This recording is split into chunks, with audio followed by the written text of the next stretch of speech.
kitab Ihya itu ceritakan ada seseorang yang orang ini sudah dibenci sama seluruh penduduk daerah itu.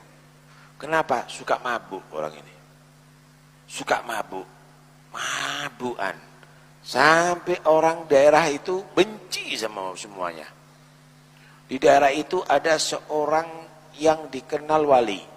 Yang selalu diambil berkahnya sama orang. Diziarah sama orang untuk diminta doa. Wes terkenal wali lah. Tapi orang ini tidak pernah keluar daripada tempat ibadahnya. Khalwah terus. Satu saat orang yang mabukan ini mati, Pak. Itu mati, tetangganya nggak ada yang takziah. Istrinya itu bingung, sampai akhirnya bayar orang untuk mandikan. Ngafani, setelah dikafani, sudah demikian tidak ada orang yang datang untuk nyolati. Suruh bawa ke masjid atau musola, nggak ada yang ke sana. Bingung, orangnya juga yang dibayar bingung, gimana ini Bu? Udah taruhan di pinggir jalan sudah. Ada yang mau peduli, ya dikubur. Kalau nggak ada peduli, biar pelajaran bagi yang lainnya. Subhanallah, di saat itu wali yang sudah puluhan tahun itu tidak pernah keluar dari tempat ibadahnya, muncul keluar di tengah-tengah daerah itu, di tengah-tengah desa atau kota itu.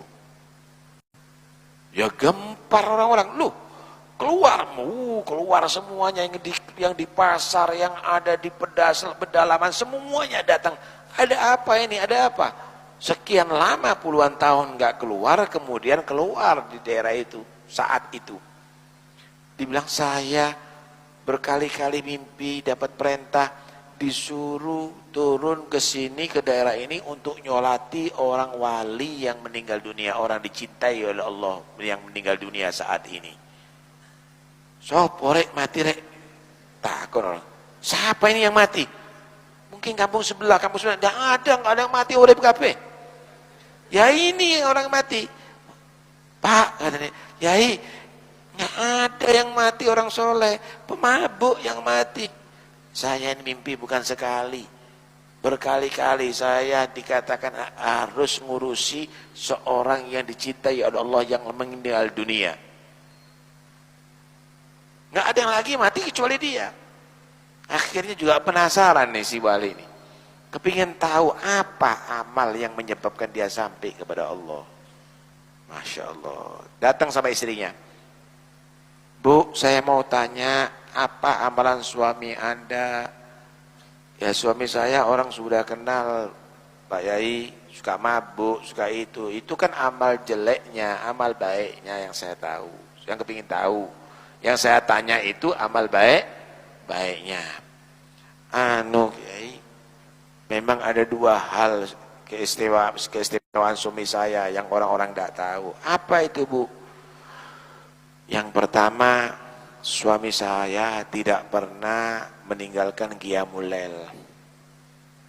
Sholat 5 waktu dijaga Yai, gak pernah meninggalkan sholat 5 waktu. Kemudian memang kalau habis isya mabuk Yai, cuma malam itu kalau sadar dia langsung mandi, ganti baju, sholat sambil menangis meratap, ya Allah, betapa sulitnya meninggalkan yang haram ya Allah, betapa hinanya orang yang sudah menjadi budak nafsu dan setan ya Allah, semua orang udah benci kepadaku ya Allah, Engkau yang maha rahmat ya Allah, ampuni aku ya Allah, sayangi aku ya Allah, jangan Engkau siksa aku ya Allah. Neraka yang mana untuk menyiksa aku ya Allah, aku tidak berdaya ya Allah, tapi aku yakin Engkau adalah mendengar doaku dan mengampuni dosaku. Itu menangis sampai subuh. Setelah subuh, sholat subuh, masih berzikir sampai waktu duha. Setelah itu baru dia bekerja. Masya Allah. Yang kedua apa Bu? Yang kedua, cinta sama anak yatim luar biasa. Hidupnya pas-pasan, tapi dia tidak mau makan kecuali anak yatim sudah makan duluan. Dia tidak mau ganti pakaian kecuali anak yatim sudah dibelikan pakaian. Itu dibiayai sampai anak itu gede besar, sampai dibiayai sampai kawin dan sampai bekerja. Terus dia tadi itu perhatian sama anak yatim, cari anak yatim, peduli dengan anak yatim. Kata si wali, lihat nih, orang berdosa itu jelek. Tapi ketika dia mengakui perbuatan dosanya dan minta taubat kepada Allah, menjadi orang dicintai oleh Allah. At-taib habibur rahman, orang yang taubat itu kekasih Tuhan yang maha rahmat. Masuk masjid tapi sombong, baca kitab tapi sombong, Allah itu benci dengan orang yang sombong. Wallahu la yuhibbul mustakbirin. Yang kedua itu rahmat terhadap anak yatim. Akhirnya dia mendapatkan rahmat Allah. Ar-rahimuna yarhamhumur rahman, irhamu man fil ardi yarhamkum man fis sama, man lam yarham la yurham. Orang yang hatinya rahmat, dia dirahmati oleh Allah. Rahmati makhluk yang ada di bumi, maka yang di langit rahmat kepada kamu. Siapa yang tidak punya perasaan rahmat, dia tidak dapat bagian rahmat Allah Subhanahu wa taala. Akhirnya rame, Pak. Kota semuanya nyolati orang tadi itu. Karena itu ayo kesempatan kita semuanya, perhatikan orang yang perlu kita bantu, anak-anak yatim kita bantu, para janda kita bantu, orang-orang miskin kita bantu. Jangan-jangan di situ kamu akan mendapatkan cinta Allah, kasih Allah, ridha Allah Subhanahu wa taala. Mudah-mudahan insyaallah manfaat dunia akhirat.